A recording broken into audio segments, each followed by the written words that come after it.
Hello दोस्तों, आज का हमारा टॉपिक रहेगा शेल्टर बसेरा ऊंचाई पर। यह टॉपिक भाई बड़ा ही मज़ेदार टॉपिक है। लेह लद्दाख व पश्मीना शॉल के बारे में इसमें बताया गया है और यहाँ से हर बार सीटेट में 2 से 3 क्वेश्चन 100% यहाँ से बनते हैं भाई।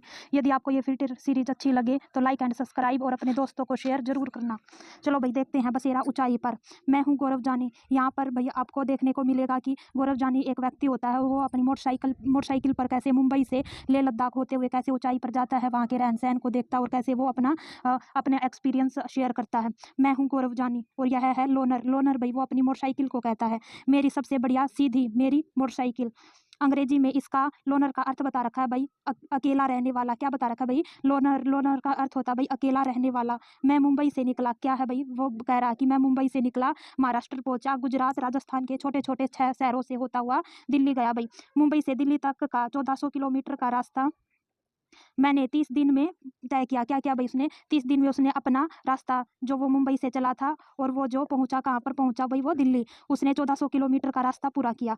दिल्ली से फिर सामान भरवा कर मैं आगे बढ़ा। वो कह रहा कि दिल्ली पहुंचकर मैंने अपना कुछ खाने पीने का कुछ सामान भरवाया और 2 दिन बाद मनाली पहुंचकर पहाड़ों की ताज़ी हवा के बीच चैन की सांस ली और असली यात्रा तो अब शुरू होनी थी। वो कह रहा कि भाई वहाँ तक पहुँच गया मनाली तक और वो कह रहा कि असली यात्रा मेरी अब स्टार्ट हुई। वो कहाँ पहुंचा? ठंडा रेगिस्तान। ठंडा रेगिस्तान भाई किसको कहते हैं? लेह लद्दाख को कहते हैं। और पेपर में भाई यहाँ से पक्का एक क्वेश्चन बनता है। और आपको ये सीरीज अच्छी लगे तो आप लाइक सब्सक्राइब जरूर करना।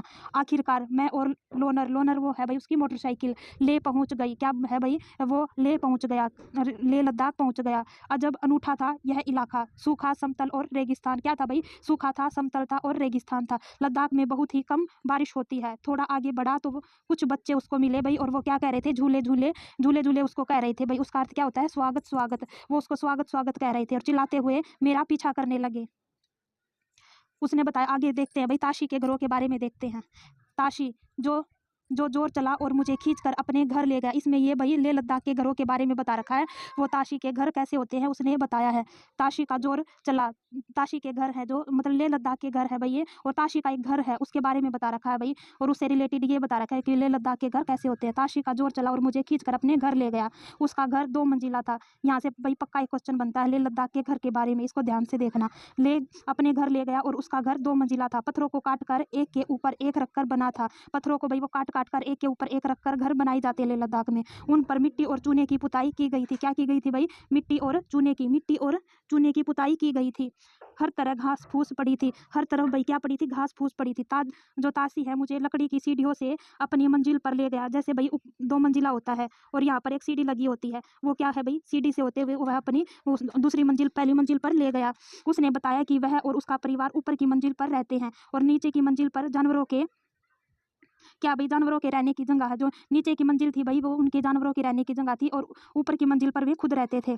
जरूरत का सामान इकट्ठा करके, जरूरत का भाई सामान जितना भी होता है वो इकट्ठा करके रहते थे। और सबसे महत्वपूर्ण हिस्सा उनका क्या था भाई? ये पूछ लेते हैं कि लेह लद्दाख के घरों का सबसे इंपॉर्टेंट जो हिस्सा होता है वो कौन सा होता है? वहाँ गर्मियों में तेज धूप में ही बहुत सारी फल सब्जियां सुखा ली जाती हैं।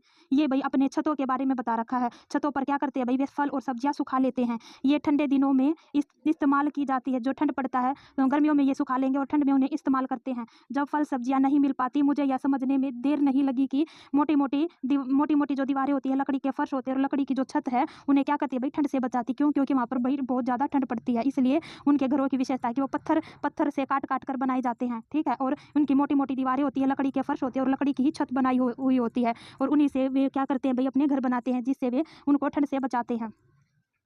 दुनिया की चोटी पर लोगों का बसेरा। अब बता रखा भाई दुनिया की चोटी पर लोगों का बसेरा कैसा होता है।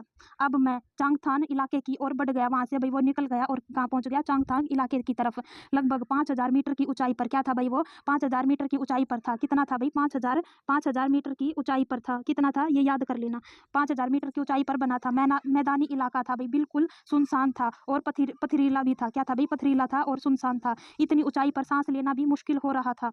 क्या भाई? उन इतनी ऊंचाई पर होने के कारण उनको सांस लेने में तकलीफ हो रही थी। मेरे सिर में दर्द होने लगा और बहुत कमजोरी महसूस होने लगी। क्या कह रहा भाई? इतनी ऊंचाई पर होने के कारण उसकी सांसें घुटने लगी, सिर दर्द होने लगा और कमजोरी भी उनको महसूस होने लगी। फिर धीरे धीरे ऐसी हवा में सांस लेने की उसको आदत सी पड़ गई। जब कुछ टाइम तक हम कहीं भी रहते हैं तो क्या होता है भाई? हमें उस चीज की आदत पड़ जाती है। चलो भाई, यहाँ तक आज कंप्लीट करते हैं और आगे इस चैप्टर को कंटिन्यू करेंगे। अगर आपको ये सीरीज़ अच्छी लगी है तो लाइक सब्सक्राइब जरूर करना और अपने दोस्तों के साथ शेयर करना। थैंक यू, धन्यवाद।